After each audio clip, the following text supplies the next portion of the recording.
What's up, fam? It's Brian Castrillo. Just watched Tales of the Walking Dead episode 2, and I want to know, what did you guys think? Because this is kind of weird within the Walking Dead universe.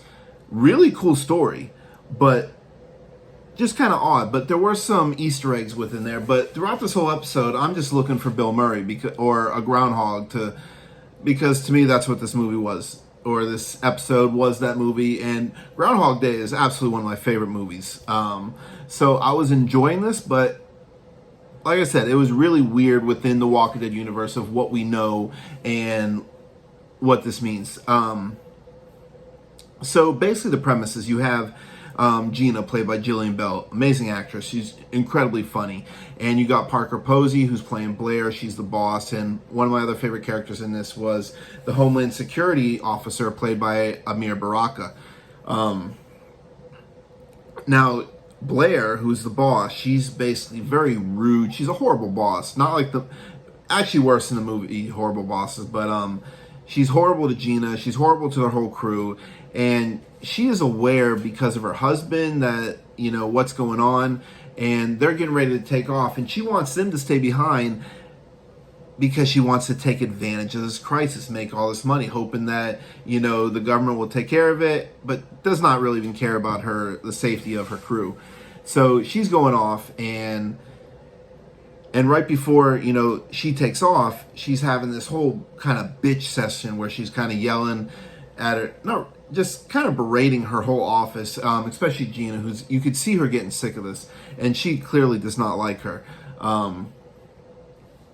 But every time one of these scenes, you know, pop up again, we see Gina with her husband, and she's stuck in traffic, and then or not Gina, but Blair is stuck in traffic, and then Gina comes rolling in, parks sideways. She walks into the store the first time, comes out, and she sees a car drive by, and the wife has someone who clearly has a bite. He's a bite victim, and he has that bite right on his neck. And she takes a shotgun that she has, and she comes out and threatens this trucker, and then Blair comes out, and she's trying to stop her. Then the Homeland Security officer, played by Amir Baraka, comes out, and he's trying to take advantage of this. Not take advantage, but basically calm her down. And she's threatening, you know, the trucker who's trying to fill up his oil tank. And this whole, she turns around, and then the trucker grabs the gun. She ends up accidentally shooting the gun, hits the tanker, everything blows, everybody's dead. And then they wake up back in the office again. And this whole scene keeps going over and over.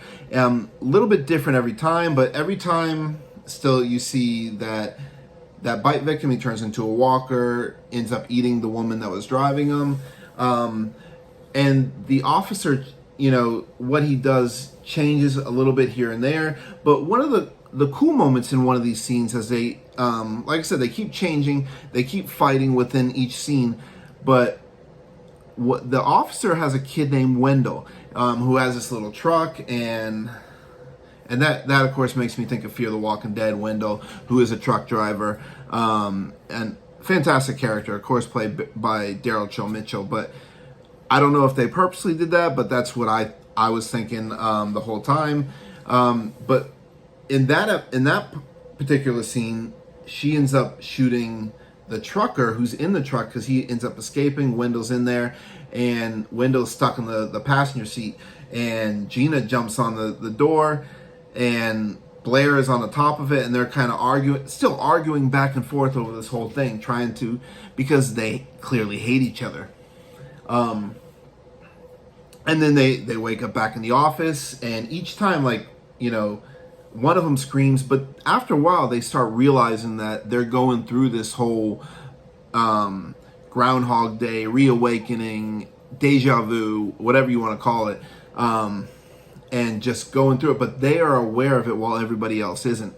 And, you know, they still have the bickering, they're going back and forth. They start becoming a little better, but it wasn't really until one of the scenes, because they're going through a bunch of them, and Gina is actually a walker, and she bites Blair in one of those scenes in the truck. But it wasn't until because every time, basically, they're bickering, they're dying.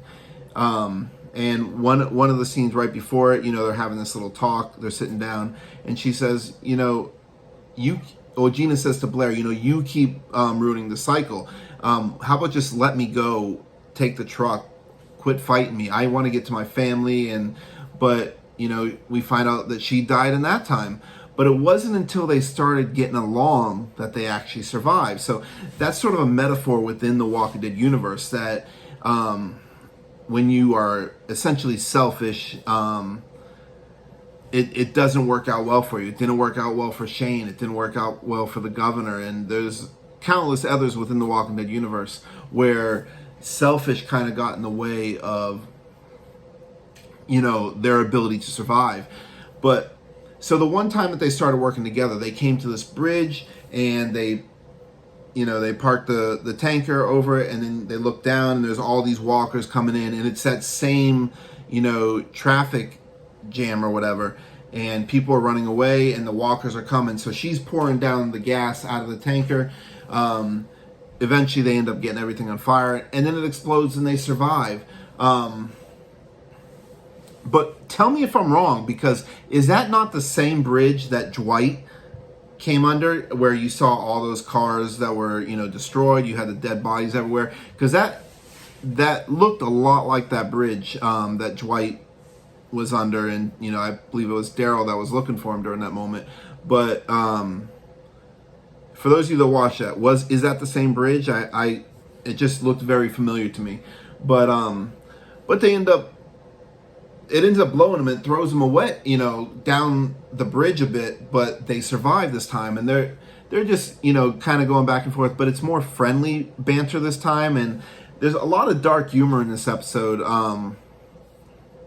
But really cool episode, but I'm not sure how this works within the Walking Dead universe, unless it's just kind of a standalone, just trying to be funny, inserting some humor within the Walking Dead universe, because Lord knows we had a lot of emotional moments within the Walking Dead universe. I can't believe, the main show's coming to an end, but this episode was really cool. I thought Jillian Bell and Parker Posey did an excellent job. I really liked the job of Amir Baraka.